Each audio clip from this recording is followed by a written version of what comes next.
exist together. Yeah, The Lion King, it is here. It is expected to have massive box office records, break box office records, but that is also good news for lions in the wild. Tammie Sutherland joins us now to talk a little bit more about the impact The Lion King is having on the real lions. Yeah, exactly. And so conservationists out there worldwide are hoping that the remake of this movie and this resurgence when it comes to The Lion King will actually help raise awareness when it comes to the population and what's actually happened to the population. Well, it really is frightening. I mean, they're being hunted out. They're losing their territory, which is the biggest thing, right? They have no land for them, and they're clashing with civilization. Exactly. So 90% of, more than 90% of their habitat has been lost, and it's due to several things, whether it's human conflict, we have land development as well, livestock and farming. So they're losing their population, but also the numbers are staggering when it comes to the population that currently is on this planet. So 50 years ago, there were an estimated 200,000 lions right across Africa.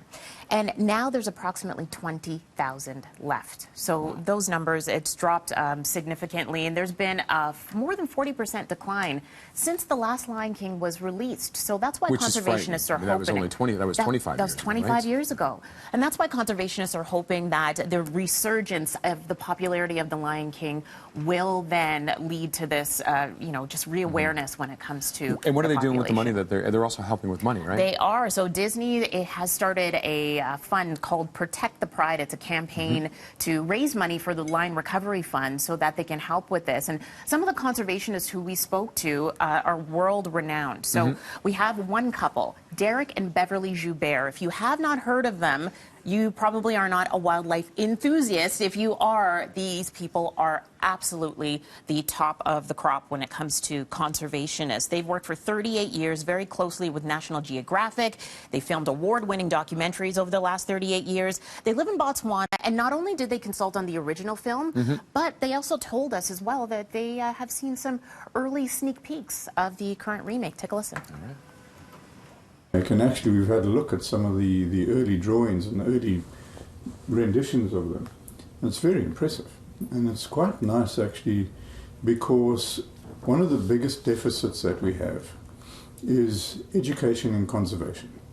And so this sets the groundwork for speaking to kids about lion conservation, and there's not much of that going around right now. So we founded the National Geographic Big Cat Initiative, and that is putting projects on the ground. We give out grants to, we've got over 120 grants right now, right through Africa in 27 countries.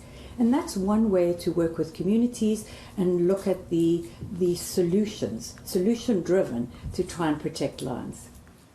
It is so difficult to find the balance between the people who live there and the lions that we want to see thrive and be healthy. All right, you got to make that circle of life. And the reason why we actually had access to Derek and Beverly Joubert is because of our resident wildlife enthusiast, Julian Victor, which is an understatement, TVA extraordinaire, and wears a great T-shirt, and has a very appropriate T-shirt on today to talk about the lions. And it was actually Julian's pitch that made us want to look a little bit further into the numbers and bring this story to light for people here at home. Have you been involved with them?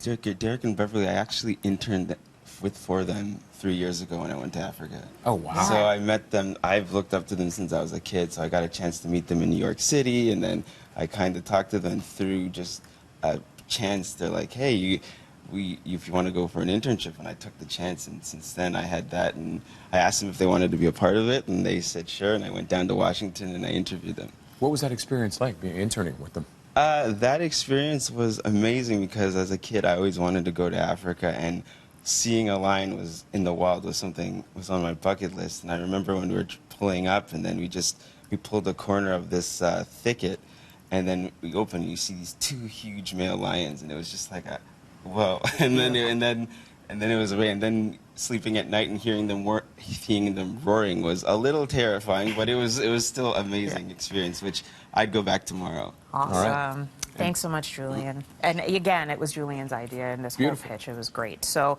coming up tonight on City News at 5 and 6, we're going to have more. And as well, later on this morning, we're going to be talking to someone locally right here in the GTA who says that as a Canadian, you can still help from half a world away. Absolutely. Perfect. We've also got more coming up on BT, including want to travel like a VIP but don't have the cash? We've got a solution. It can be yours. Yeah, be sure to catch Winston Season here in an hour's time with the details.